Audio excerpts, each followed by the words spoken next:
Serological marker of hepatitis. तो hepatitis mainly दो type में होता है, एक तो हेपेटाइटिस बी और एक होता है हेपेटाइटिस सी, है ना।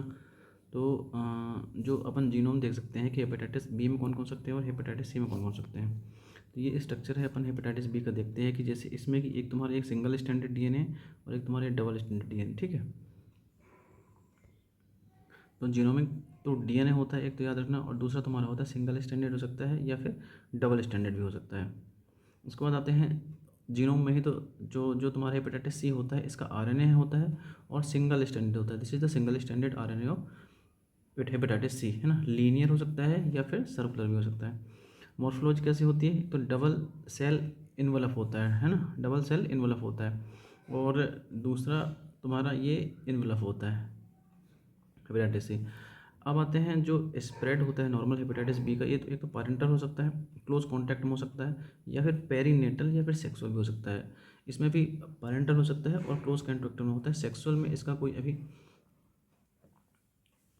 नहीं है। इंक्यूबेशन पीरियड होता है इसका 30 to 180 डेज होता है, 30 to 180 डेज, और इसका होता है 20 to 90 डेज ओनली। उसके बाद आता है एंटीजन कौन कौन से मिलते हैं हेपेटाइटिस बी में। तो हेपेटाइटिस बी में जो होते हैं हेपेटाइटिस एस, सी, ई और एक्स, ये अपने 4 एंटीजन हैं। जबकि इसमें जो एंटीजन मिलते हैं वो कौन से होते हैं, hepatitis C RNA, C103, C33C और NS5, ये सारे हेपेटाइटिस सी के एंटीजन होते हैं। जबकि एंटीबॉडी कौन कौन सी होती है, तो हेपेटाइटिस बी, एस, सी और ई होती है। जबकि इसमें केवल होती है एंटी हेपेटाइटिस सी वायरस होती है। ओके, सीवियरिटी की बात करें तो ये कभी कभी सीवियर हो सकता है, लेकिन ये मॉडरेट सीवियर होता है। और जो क्रोनिसिटी होती है वो भी इसमें कभी कभी ओकेशनल मिलती है, लेकिन इसमें जो क्रोनिसिटी होती है कॉमन होती है। तो हेपेटाइटिस सी और सी से क्रोनिक, है ना, याद रखना। अब आते हैं जो कैरियर स्टेट होती है, ये लेस देन 1% होती है, दोनों में लेस देन 1% ही होती है। अब आते हैं जो यदि इसमें हेपेटोसेलुलर कार्सिनोमा में कन्वर्ट होने के इतने कितने चांस होते हैं, तो इसमें भी तो पॉजिटिव ही होता है, लेकिन इसमें प्लस कभी पॉजिटिव भी हो सकता है और कभी नेगेटिव हो सकता है। अब आते हैं प्रोग्नोसिस कैसे होता है इसका, बहुत ही ख़राब प्रोग्नोसिस। हेपेटाइटिस बी का प्रोग्नोसिस ख़राब ही होता है, जैसे जैसे एज बढ़ती जाती है वैसे वैसे ही उसका प्रोग्नोसिस ख़राब होता है। जबकि इसमें तुम्हारा कैसा होता है, मॉडरेट प्रोग्नोसिस होता है। स्ट्रक्चर की बात करें तो स्ट्रक्चर में अपन को कैसे याद रखना, यहाँ से यहाँ तक चलते हैं अपन। तो सबसे पहले आता है अपना एस, पी, सी और होता है एक्स, है ना। तो एस की बात करें तो एस में होता है प्री S1 होता है, प्री S2 होता है और एस जीन होता है, ठीक है, जो कि HbS एंटीजन को रिप्रेजेंट करता है। दूसरा जो TNA पॉलीमरेज होता है वो तुम्हारा पी जीन होता है। तीसरा होता है सी जीन होता है, जो कि HbE एंटीजन और HbC एंटीजन को रिप्रेजेंट करता है। इसमें प्री सी होता है और सी जीन होता है। दूसरा होता है एक्स जीन, जो कि HbX एंटीजन को प्रेजेंट करता है, ठीक है। ये तुम्हारा डेन पार्टिकल भी अपन इसको बोलते हैं। तो इसमें मेन तुम्हारा कितने 4 जीन हो गए, है ना। तो एक होता है एस जीन होता है, जो कि मेनली तुम्हारा सरफेस एनवेलप प्रोटीन होता है, जो कि HbS एंटीजन AG को कोड करता है। दूसरा होता है पी जीन, जो कि किसको कोड करता है, DNA पॉलीमरेज एंजाइम को कोड करता है। तीसरा होता है सी जीन, जो कि किसको कोड करता है, 2 न्यूक्लियो कैप्सिड प्रोटीन होते हैं, इसमें HbE एंटीजन होता है और दूसरा होता है HbC एंटीजन होता है, ठीक है। उसके बाद आता है एक्स जीन, जो होता है HbX एंटीजन कोड करता है। अब पैथोजेनेसिस की बात करें तो पैथोजेनेसिस में पैथोजेनेसिस में तो जो, क्योंकि इसमें जो है कैरियर स्टेट मिलती है ना विदाउट किसी सेलुलर डैमेज की, मतलब सेलुलर डैमेज नहीं होता, ठीक है, सेलुलर डैमेज नहीं होता लेकिन कैरियर स्टेट मिल रही है ना, एग्जिस्ट करती है। इसका मतलब ये होता है कि कोई भी हेपेटाइटिस बी वायरस होता है डायरेक्ट साइटोपैथिक नहीं होता है ना। तो जिस भी पेशेंट की यदि डिफेक्ट या फिर डिफिशियंसी होती है किसमें, सेलुलर इम्यूनिटी, मतलब उसकी इम्यूनिटी अच्छी नहीं है या ख़राब है जैसे भी, है ना, तो जो हेपेटाइटिस बी वायरस होता है ये परसिस्टेंट करता है ना, ना कि अपनी बॉडी इसको क्लियर कर पाती है, ठीक है। दूसरा होता है in support of cell mediate, ये सेल मीडिएट मैकेनिज्म होती है हेपेटाइटिस सेलुलर डैमेज की, हेपेटाइटिस बी वायरस की। अपन मतलब कैसे सपोर्ट करती है अपन को, ये चीज़ कैसे सपोर्ट करती है कि ये देखा गया है ना, क्या ऑब्जर्व किया गया है कि जो भी वायरल एंटीजन होते हैं, ठीक है, वायरल एंटीजन जो होते हैं area attacked by host cytopathic, मतलब कि जो भी CD8 टी सेल्स और टी लिम्फोसाइट जो भी अटैक करती हैं उसके रिस्पॉन्स में जो भी तुम्हारा होस्ट होता है वो जो भी रिस्पॉन्स करता है,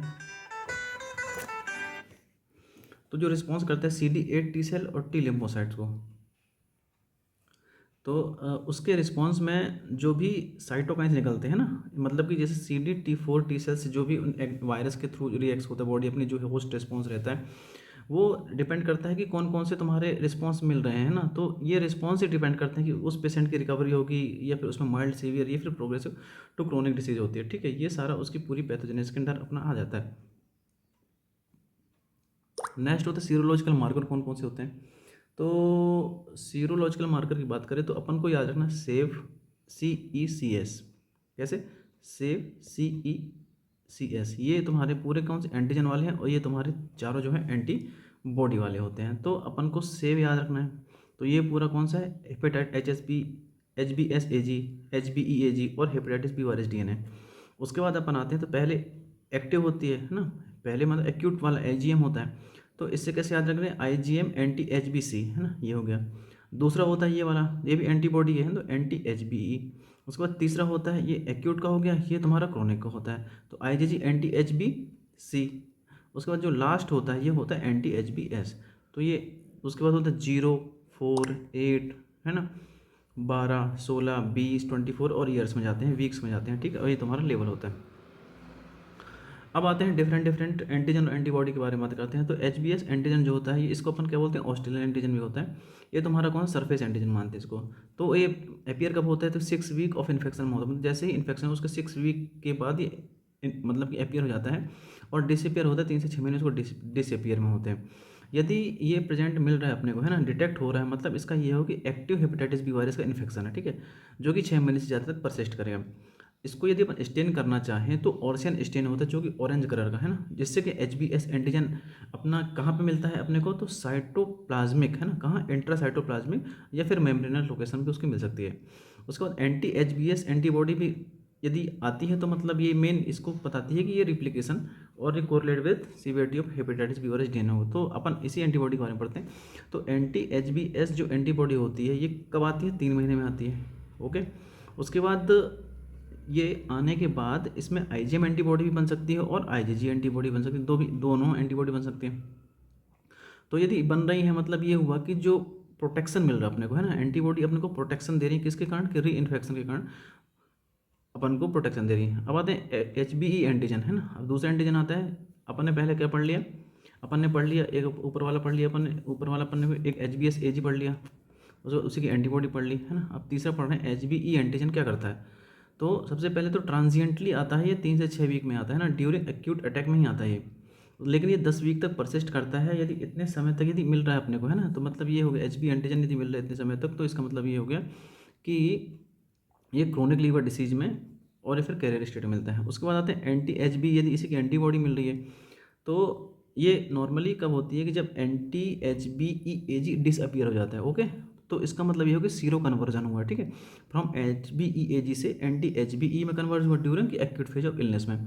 तो इसमें ये जब मिलने लगता है तो इसका मतलब ये हो जाता है कि अपना क्या prognostic sign of the resolution मिलने लगता है। उसके बाद HBC एंटीजन की बात करें तो ये नॉर्मली कहाँ ब्लड में डिटेक्ट नहीं होता है, कान डिटेक्ट इन ब्लड में। ठीक है, बट इसका जो न्यूक्लियाई होता है ना, न्यूक्लियस होता है, अपन डेमोस्ट्रेट यदि करना चाहें तो कहाँ हेपेटोसाइट में मिल सकता है इन कैरियर स्टेट में। ठीक है, उसके बाद वो स्टेन करना चाहे तो ऑरिजिन स्टेन से स्टेन कर दो। उसके बाद उसी की एंटीबॉडी जो मिलती है नॉर्मली ये क्या करती है, एक्यूट इन्फेक्शन है, एक्यूट हेपेटाइटिस बी पेशेंट में अपने को देखने को मिलती है ड्यूरिंग प्री एक्टेरिक फेज में। ओके, ठीक है, तो एक्यूट इन्फेक्शन में जो इनिशियल फेज होता है एक्यूट इन्फेक्शन, जहाँ भी एक्यूट का नाम है वहाँ पे IgM आती है, अपने को पता है। तो IgM class antibody which persist for 4 से 6 महीने तक परसिस्ट करती है। ओके, उसके बाद तुम्हारा तो क्रोनिक और रिमोट पास्ट में भी हो सकता है following IgG anti HBC antigen.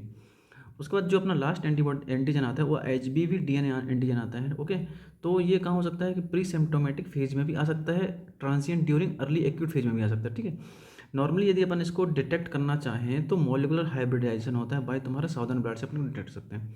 तो फाइनल समरी की बात करें कि HBS एंटीजन और एक IgM आ रही है तो मतलब ये हो गया एक्यूट इन्फेक्शन हो गया। यदि तुम्हारा IgG के साथ HBsAg आ रहा है मतलब ये क्रोनिक इन्फेक्शन हो गया। उसके बाद तीसरा होता है यदि HBE एंटीजन आ रहा है HBV DNA के साथ, मतलब मार्कर और तुम्हारा कैसा रिप्लिकेशन का हो गया, ये तुम्हारा हो गया हेपेटाइटिस। अब आते हैं हेपेटाइटिस C वायरस में। तो ये ध्यान रखना कि एक वायरल प्रोटीन होता है तुम्हारा और तुम्हारा वायरल एंटीबॉडी होती है। तो वायरल जो प्रोटीन होते हैं स्ट्रक्चरल प्रोटीन होते हैं, एक तुम्हारा स्ट्रक्चरल होता है तुम्हारा और एक तुम्हारा होता है नॉन स्ट्रक्चरल होता है। तो स्ट्रक्चरल प्रोटीन में अपन 3 देखते हैं, एक तो कैप्सिड देखने को मिलता है, एक इन्वलप देखने को मिलता है, एक तुम्हारा कौन सा मेम्ब्रेन मिलता है। तो तुम्हारा कैप्सिड हो गया, ई से इन्वेलप हो गया, E2NS1। NS1 मतलब होता है नॉन स्ट्रक्चरल, तो NS1, NS2, NS3, NS4, NS5 ये सारे तुम्हारे कौन से हो गए, 5 डेज से लेके 3 डेज में तुम्हारा ये पूरा एक एक्सॉन बन जाता है, ठीक है। अब आते हैं वायरल जो एंटीबॉडी होती है, ये तुम्हारा कौन C22-3, C33C, C103 और NS5 ये तुम्हारी कौन सी होती है, वायरल एंटीबॉडी होती हैं। अब आते हैं कि नॉर्मली जो structure of hepatitis C virus का होता है, तो इसमें 5 टर्मिनल है ना, इस तरफ 5 टर्मिनल देखा अपन ने, इस तरफ 3 टर्मिनल देखा, तो 5 टर्मिनल मिलता है अपने उसको, सी तुम्हारा कैप्सिड होता है और E1 E2 तुम्हारे क्या होते हैं, इन्वॉल्व, ये सारे एक्सॉन में होते हैं। उसके बाद एंटीबॉडी के बारे में, तो एंटी हेपेटाइटिस सी वायरस जो एंटीबॉडी होती है, इसमें मेन तुम्हारा 3 जनरेशन ऑफ एंटीबॉडी मिलती है, ठीक है, IgS करते हैं। इसमें तुम्हारा फर्स्ट जनरेशन की बात करें तो इसमें C103 आती है, जो कि 1 से 3 महीने में अपीयर होती है, ठीक है। उसके बाद तुम्हारा सेकंड जनरेशन में C200 आती है, C33C आती है, ठीक है, 1 month earlier than first generation से आती है। उसके बाद C22-3 और NS5 होते हैं, ये और पहले भी डिटेक्ट कर सकते हैं अपन को। तो दूसरा होता है हेपेटाइटिस सी वायरस RNA, जो कि अपन किससे कंफर्म करते हैं, by hepatitis C virus RNA से कंफर्म कर दे, PCR टेक्निक होती है ना, तो conducted within few day में ही कंडक्ट करना पड़ता है of exposure of hepatitis C virus का इन्फेक्शन हुआ। तो ये बहुत ही जो अपना अपीयर होने के इसके वो रहता है ना, चांस रहते हैं, बहुत जल्दी ही अपीयर कर जाती है और ड्यूरेशन ऑफ हेपेटाइटिस इन्फेक्शन होता है। तो कुल मिलाकर समरी अपन ये बता रहे हैं कि बोथ anti-HCV और HCV RNA आर तुम्हारा कौन सा होता है, डिटेक्शन एक्यूट और chronic hepatitis C virus infection में दोनों मिल सकता है। तो जो इसकी अपन पैथोजेनेसिस बोल रहे हैं वो भी हेपेटाइटिस बी वायरस के सेम होती है, बस इसमें कुछ जो पॉइंट और ऐड करने हैं, जैसे कि अपन सर्टन HLA कुछ एलील मिलते हैं ना, NK सेल्स मिलती हैं और क्रॉस रिएक्टिव भी तुम्हारा LKM एंटीबॉडी होती है, बस ये एक्स्ट्रा ऐड करने हैं।